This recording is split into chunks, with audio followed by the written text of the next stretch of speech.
On today's episode of the Locked On Fantasy Hockey Podcast with Big Flip and Steele Roden, it is a juicy look into Tuesday's 11-game DFS and big-time bets board. But also, with the trade deadline 1 week away, we're taking a look at 3 teams that must make a deadline edition.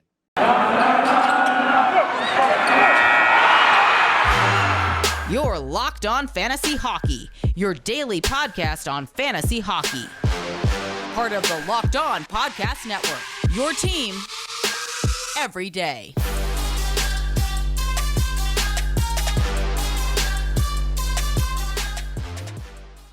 What is going on out there, hockey heads? And welcome back to your favorite and hottest podcast. It is the Locked On Fantasy Hockey Podcast with Flip and Steele. Welcome back to episode number 34 of the reboot of this show. Thank you so much for making us your first listen every single day. You know where to find us across all platforms you find your favorite content. Thank you so much for the daily support. Today's episode is sponsored by Rock Auto. Rock Auto, amazing selection, reliably low prices, all the parts your car will ever need. Visit rockauto.com and tell them Locked On sent you. On today's episode, hockey heads, you can expect a jam-packed episode that Steele and I are fired up for. We are 1 week from the trade deadline, so we are taking a deep look at a couple of these teams, Steele, that almost need to make a deadline addition. You know, at the end of the show, we have you covered with big-time bets and our locks of the night. This is a juicy, jam-packed 11-game board, Steele. I got all kinds of picks. I hope you got all kinds of DFS targets. Let's get right into it, my friend. Trade deadline, 7 days away and counting. Some teams are going to be on the button here for making a big move to really make sure that their push down the stretch is one that can make something happen here. Yeah, a lot of playoff teams looking for some additions heading into the playoffs. We're going to talk about 3 major teams that really need some help in some key areas along their roster. So the first team we have to talk about, it's not even up for debate. It's the Toronto Maple Leafs. They definitely need to make an addition to their team before the trade deadline. I think a lot of people, there can be some debate whether it should be a defenseman or a goalie right now. I'm going, they need a goalie right now. It's it's been very scary to watch what's happened since the beginning of January with both Jack Campbell and Peter Mrazek. Jack Campbell's out to injury right now, so Peter Mrazek's taking the reign. He's looked pretty bad every single time he stepped in the crease as well. So, Flip, let's talk about some of the goalies on the trade block right now. We've got Alexander Georgiev, Braden Holtby, Jonas Korpisalo, Marc-Andre Fleury, and Ilya Samsonov. Those are the 5 goalies on the trade block. And for me, my two goalies that I would consider the Leafs should target are Braden Holtby and Jonas Korpisalo. I don't think Marc-Andre Fleury is going to be dealt. He's made it very clear he wants to stay in Chicago. And I don't think Georgiev and Samsonov would be a great backup addition. So I'm leaning towards Holtby and Korpisalo for the Leafs to target at the trade deadline. Look, at the end of the day here with the Toronto Maple Leafs, they are in a pretty sticky spot, especially now with Austin Matthews being dealt a 2-game suspension for his cross-check on Rasmus Dahlin. I know it's only 2 games, but I really do think that this next stretch of 3 or 4 games is truly going to define how the rest of the season goes for the Toronto Maple Leafs. And you really said it, Steele. Peter Mrazek has not looked comfortable. I think overall his track record over his career, he's not playing up to what we thought he could be. Don't get me wrong. I don't think his days of being a number 1 starter, I think those are behind him, but he just does not look comfortable. He's swimming all over the ice. And I think at the end of the day, Steele, like I was about to say, the Toronto Maple Leafs have to ride with Jack Campbell for now. That's their number 1 option when he is healthy. But with that said, it's clear Mrazek cannot be the second option if something were to happen. And I think you're right. I think Braden Holtby, to me, that's the guy you go after. The price for Marc-Andre Fleury is going to be far, far too high, if it's even a possibility. So I think you really nailed it there. They got to look down that chart a little bit, but I think Braden Holtby is a guy that could be a serviceable backup for Jack Campbell because, look, whether you like it or not as a Leafs fan, it's Jack Campbell's number 1 job, maybe by de facto, but that's who they're going to have to go with, Steele. Yeah, and just looking at the way the last 3 months have kind of played out for the Toronto Maple Leafs, there's been some very unlucky bounces towards towards Jack Campbell and Peter Mrazek. But the puck control has been absolutely terrible. They're not getting tight to their posts. They're letting in soft goals. Look, Jack Campbell might have been dealing with this injury for a while and, didn't really want to say anything until it really started nagging on him. And Peter Mrazek, before the season started, I really liked this tandem going into the season, but he's looked awful every single time for, majority of the time he's stepped in the crease, and he gets injured a lot. So I don't really have a lot of faith in Peter Mrazek to step up to the plate right now and kind of hold down the fort for the Toronto Maple Leafs in the crease. I actually think Braden Holtby is the best choice, the best target for the Leafs to go after before the trade deadline. He's 10-1 on the season, a 913 save percentage. He's won the Stanley Cup with the Washington Capitals. He's a veteran goalie. He's a guy you can rely on if things don't go well down the stretch for Jack Campbell. I think it's just at this point, Mrazek can't get it done if anything happens to Campbell. If you have to pull Campbell for even a half a game and you're still kind of hoping that your backup can salvage something, that's not Peter Mrazek right now, unfortunately, for the Leafs. And it's almost become a glaring need. I think you're right. In a pretty world, they would add a D-man or two. But I think because of what's happened in their blue paint over the past couple of weeks, the Leafs almost have to make a move for a goalie steal. And I'm looking at another team. We're talking about three teams that need to make a deadline addition. I'm looking at the Pittsburgh Penguins, almost as bad, needing a forward to support that top six forward group that you mentioned it on yesterday's episode is being carried by Jake Gensel, Sidney Crosby, even Brian Rust. Chris Letang is having a great offensive season. But after that, where are they getting their scoring from? And we've talked about that window for winning closing. They need some supporting firepower up front, Steele. Yeah, I think everyone has faith in Tristan Jarry to get the job done. If things were to get dicey, knock on wood, but if he were to happen to get injured, Casey DeSmith backs him up. Not the best backup goalie to go into a playoff run, but again, Tristan Jarry's been absolutely fantastic, second best goalie in the league this year behind Shesterkin. There's nothing they need to adjust on the blue line. So you're right. The thing that they really need to focus on and what we've seen them do over the last couple of years is target a forward at the trade deadline. And you're right.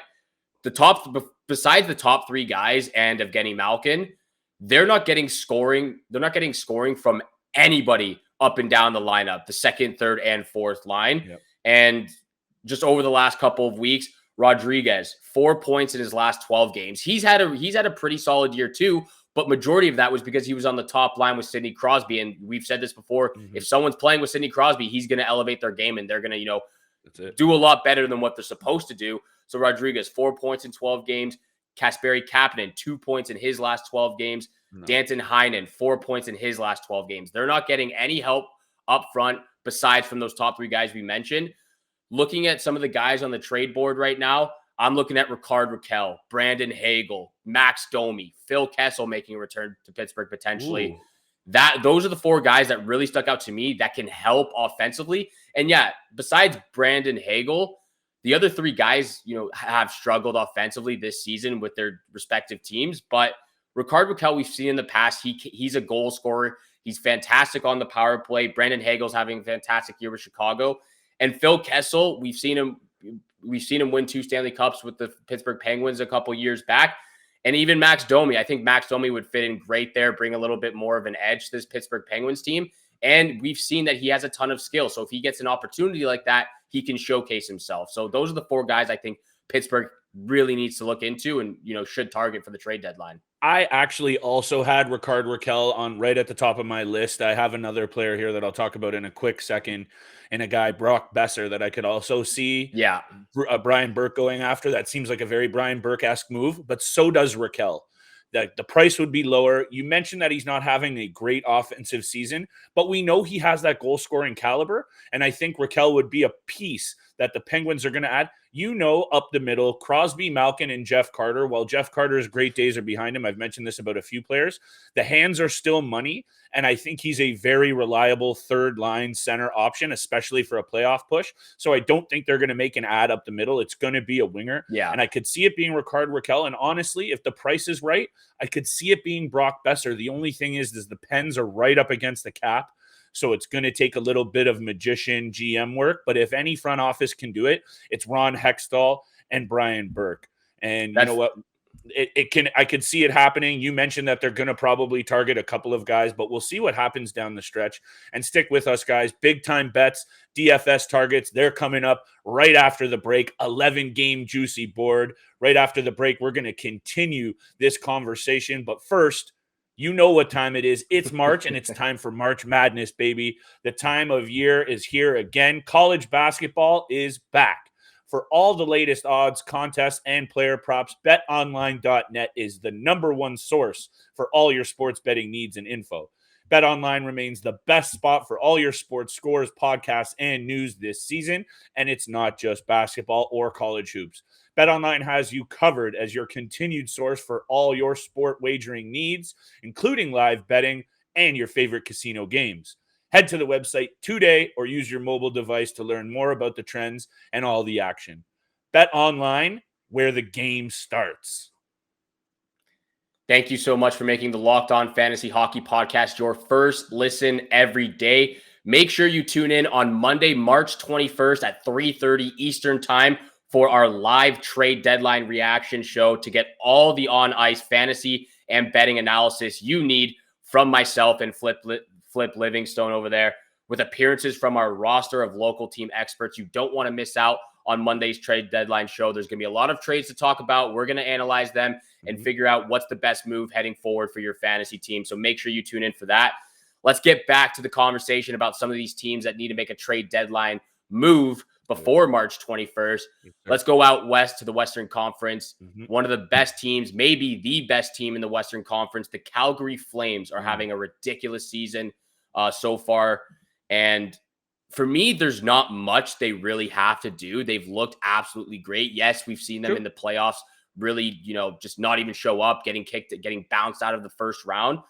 I like the way the team looks right now, but if there's anything they really need to target, it's a defenseman. And for me, it's a left defenseman. I think they really need to hone down and pick someone on that left side and play with Rasmus Andersson or Chris Tanev on that second and first pairing. Yeah, I think at this point for the Calgary Flames, I could see it being a right shot defenseman as well, Steele. I like where you're thinking, though. At the same time, when I look at this lineup, when I look at their 4 forward lines, really, I don't see much weakness there. You got Sean Monahan, I know, who's not had a great season and really struggled the past year and a half, 2 years. He's playing on the 4th line.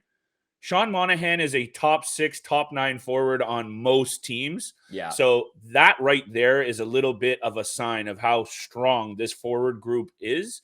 But if there's one thing they need to add, Steele, and maybe we're nitpicking a bit because they're in first place in their division.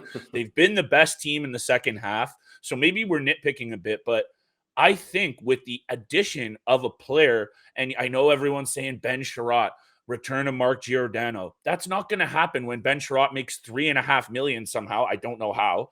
And Mark Giordano's at $6.75 million. So as much as people are talking about these cooler, bigger, fancier, more attractive names, perhaps, I'm looking at a guy that's really going to augment their lineup nicely, and he's not a left shot D, so don't sell me out on this one, is Justin Braun, who at $1.8 million, and this is where I'll sell him in a sec, Steele, $1.8 million, it's something that can get done. It doesn't jump off the page, but I'm talking about some realistic moves here. He's 35 years old, and his numbers at 15 points in 59 games don't jump off the page. But he's reliable. He's played for a really bad Philly team and still managed to produce positive underlying numbers.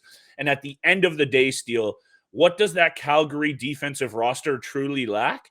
It's a lot of playoff experience. It's a lot of games outside of the first round. Guess what? Justin Braun, 100 games of postseason hockey on his resume, can't be ignored. Yeah, I went with a different direction here. I'm not really loving your take on the right defenseman. I really think they do need help on that left side. Rasmus Andersson has played a little bit better than we expected, as well as Chris Tanev has done a lot defensively on that second pairing. I think they really need to target someone as a left defenseman. The names that jumped out for me were Jakob Trichin, the first on the trade board, Hampus Lindholm, who you talked about on the Anaheim Ducks as well, and then Mark Giordano, who you just mentioned. You don't think they could go after him? I think they really, really could. The salary cap, his contract, I understand that there's going to be a lot to, digest and get into from, a business side of things about how they can get a deal done. But I think they really do need to look at adding another defenseman on the left side. And I don't think it needs to be someone who is a defensive defenseman. He's not. I think it needs to be someone who's able to jump up in the plays and help offensively. Because we've seen time and time again in the first round, the Calgary Flames get bounced because they're not doing anything offensively. And they let the last couple of years, they've let a lot of ridiculous muffin goals in. But Jakob Markstrom has been absolutely fantastic. That shouldn't happen.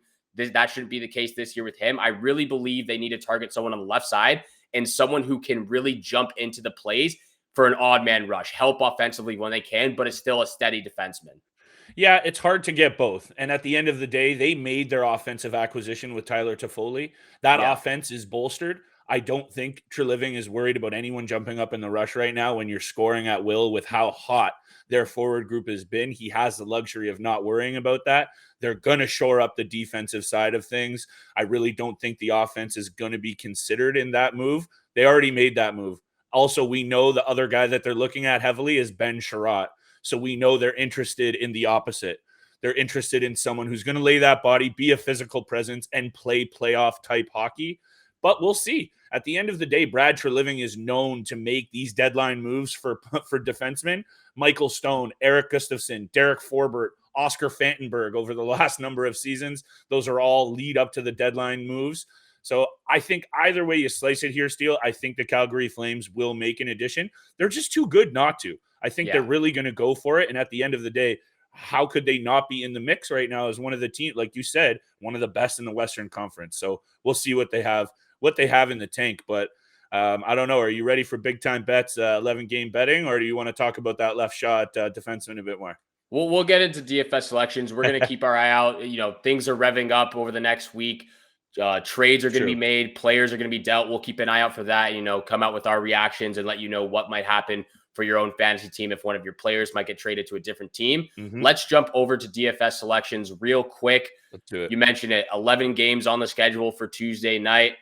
A lot of games stuck out to me. Obviously, with that Austin Matthews suspension coming out recently, I stayed away from that Toronto Maple Leafs game, especially with how the goalie's been playing. The first game I'm targeting is the Vancouver Canucks versus the New Jersey Devils. Nice. The Devils beat the Canucks. Jack Hughes got the best of his brother Quinn Hughes in that on February 28th, and that 7-2 win absolutely slaughterhoused them. You could go with a lot of players from this game. I'm going to target mostly from the Vancouver side because they're at home, and I really like the way they've played recently. JT Miller and Tanner Pearson on that top line. I'm also going to throw Quinn Hughes in there on the blue line because all three of those guys are on the top power play unit. I'm also going to go with Jack Hughes as well. If I can afford all four of those guys, I'm going to take them.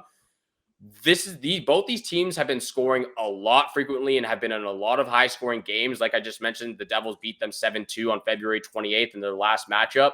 Yeah. This is going to be a high scoring game. I'm considering taking the over in this game as well. We'll see what happens when we get to big time bets, but that is my first couple of DFS selections. Well, we know how good has JT Miller and those guys in the top. Even Bo Horvat starting to come around a little bit. Yeah. That's why I think you mentioned how good Miller has been in a couple previous episodes. I don't even know if they trade him, he's being that good. Or do you sell high? I don't know. I could sell see high. them. I think they would get a lot in return for him. I think they would get a lot in return too, especially if they're also potentially going to move a guy like Besser. We talked about Besser. Maybe they're just looking to start a little bit fresh. We know that those key pieces, Pettersson's not going anywhere. Miller, maybe, who knows? But there's, you know what I mean? They have options now with how good they've been playing. So I think, we've talked about teams that are going to be active. I think with how good the Vancouver Canucks have been, GMs around the league have their eyes on these players. So DFS-wise, Steele, I think you got to go back to the well and hammer the hot hand there. So I agree 100%. What else you got? Yeah, Vancouver has a lot of players on the trade block, actually, like JT Miller, Connor Garland, Brock Besser. I believe Tyler Myers is on there as well. Vancouver is really looking to add a defenseman, to join Quinn Hughes or Oliver Ekman-Larsson. So we'll see what happens with them. But yeah, target the Vancouver Canucks for this matchup against the New Jersey Devils. I'm also looking towards that Colorado Avalanche LA Kings game. Nathan McKinnon, Valeri Nichushkin, and Nazem Kadri, all three of those guys are on that top power play unit. McKinnon and Nichushkin are playing on the top line. Kadri's playing on the second, centering the second line. He's having a fantastic career. Obviously, you're not going to be able to afford those 3 guys plus the other 4 that I mentioned from that Canucks Devils game, but those are the guys I'm looking to target. And then for my goalie selection, I'm targeting Sergei Bobrovsky because the Florida Panthers are on the road against the San Jose Sharks. And again, we've talked about them recently. They're struggling with a lot of injuries right now.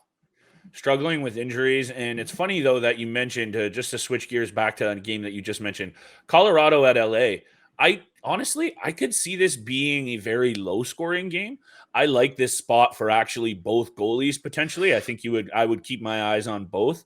I don't know. It's just, I'm not going to give away my picks angle here, but this is just one of those games. And, I've hit a couple of unders in the past week.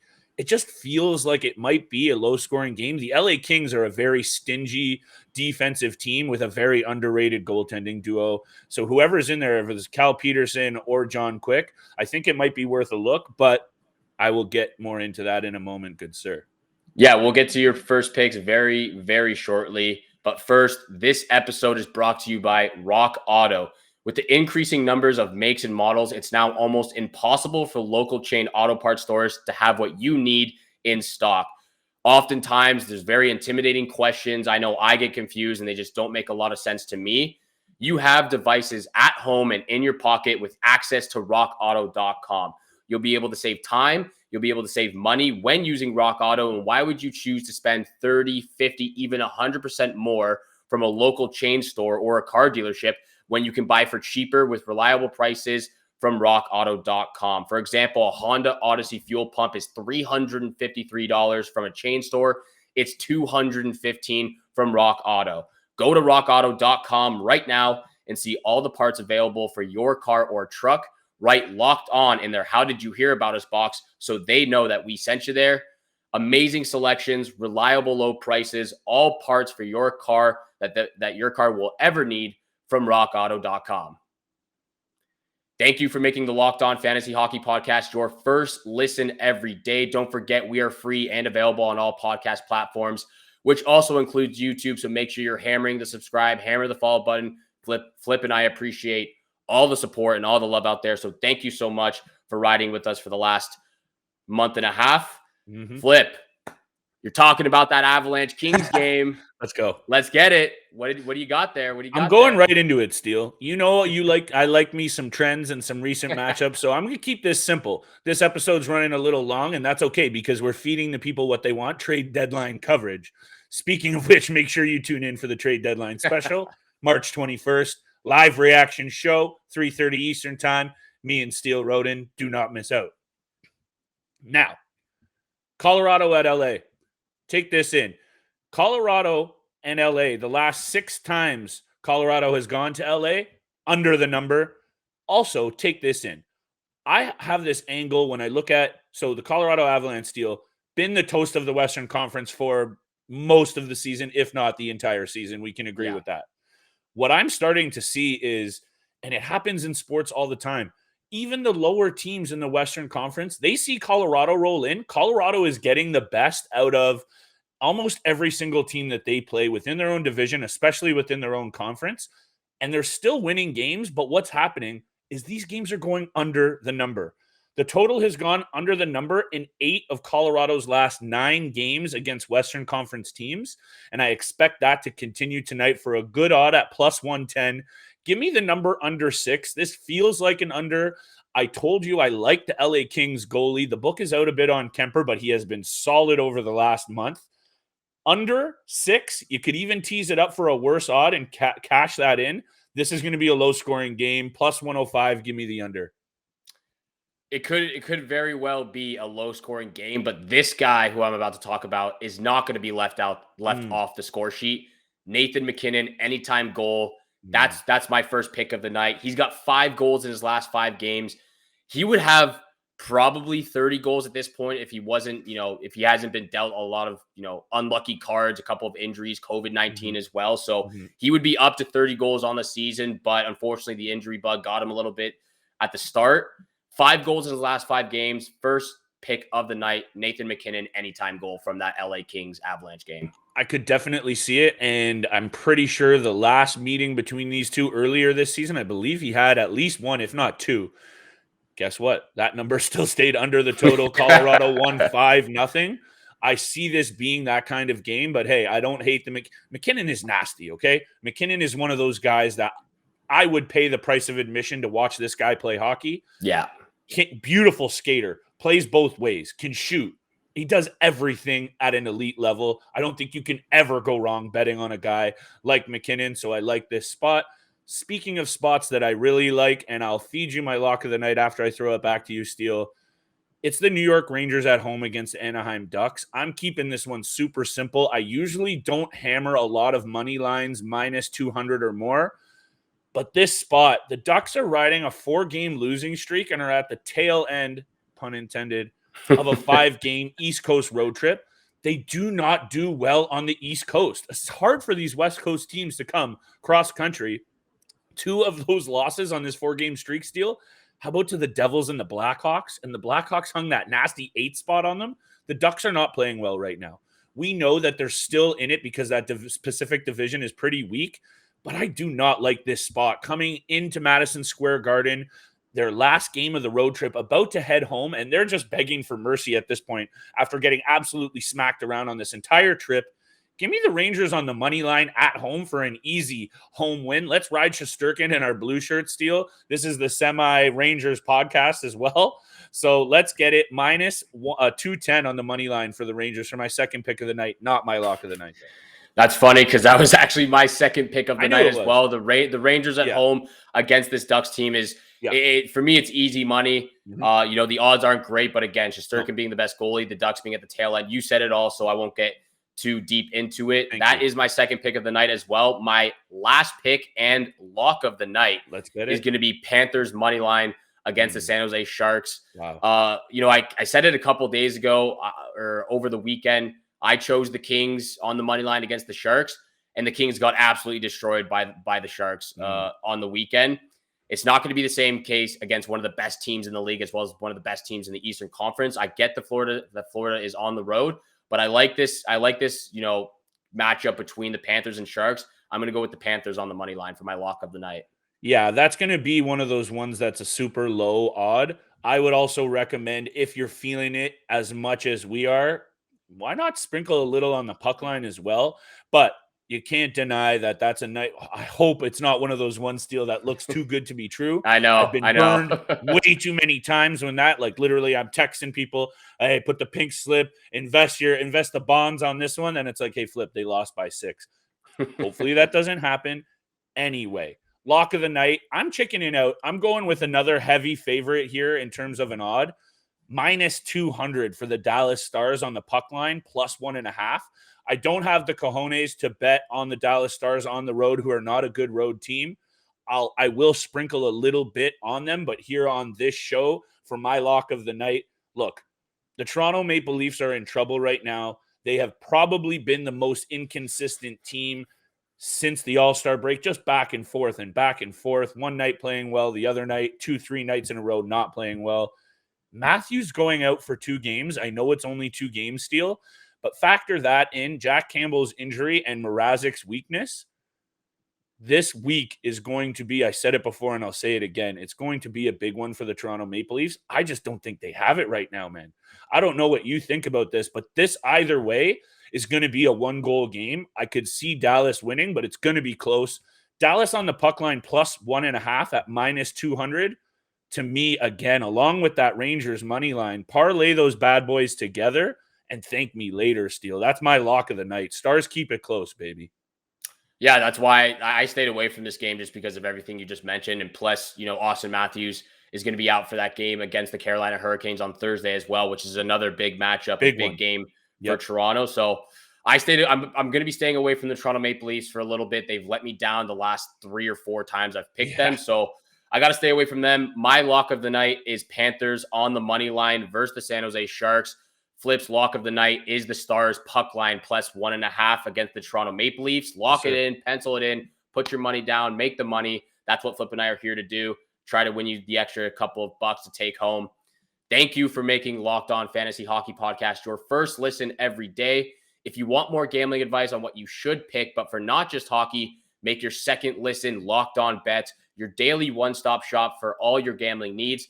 Locked On Bets is hosted by your boy Q with insight from Lee Sterling. It's free and available on all podcast platforms, just like this podcast right here. So make sure you subscribe, follow the podcast, and you'll get the latest episodes of Locked On Fantasy Hockey Podcast as soon as they're available each and every day, Monday to Friday, 7 o'clock in the morning Eastern time.